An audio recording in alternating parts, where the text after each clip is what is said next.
So this is me in 2011 getting capped on the nursing school capping day. As the second best student in the nursing school 6 months within examination. Of course, we always throw a party right after. My mom's jollof was the sweetest on that day. Following my graduation in 2014, I got a job at a local clinic where I was being paid 20,000 naira monthly. I got sacked for harvesting vegetable at the clinic farm. And then I got another job where I was being paid 35,000 naira monthly. After working there for about a year, a friend convinced me to leave the job and come to Lagos, that she has a job for me.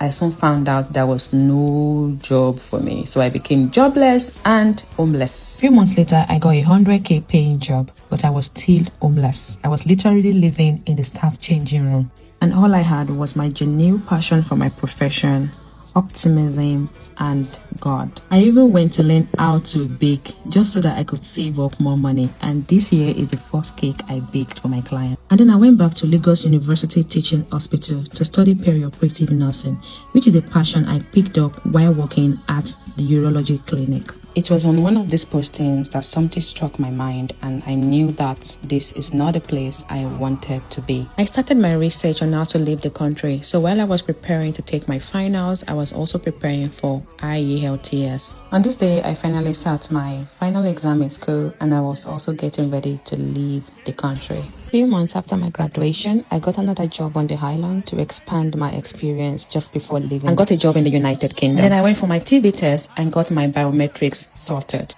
I went for a few more shifts, and this was literally my last shift. And then I went back to my hometown to spend some time with the family just before I finally leave the country for good, and my mom was so excited. And finally, I went back to Lagos with my sister, and this is us checking into my hotel, which is quite close to the airport. We had a quick breakfast together, and then the hotel shuttle dropped us up at the airport. I went to the airport very early, so after waiting for some time, we finally boarded, and this is my first time on the plane. They served us food, I had a bit of entertainment. It was a 12-hour flight with Qatar Airways, and we finally arrived Gatwick Airport after 12 hours flight and a stopover at Doha. When I got this job, part of my employment contract was for my employer to pick me up at the airport, give me 3 months free accommodation, and pay for all my travel expenses. So when we arrived, they plunged me in the hotel because my accommodation was not yet ready, and I also stepped out to get a sim to get me started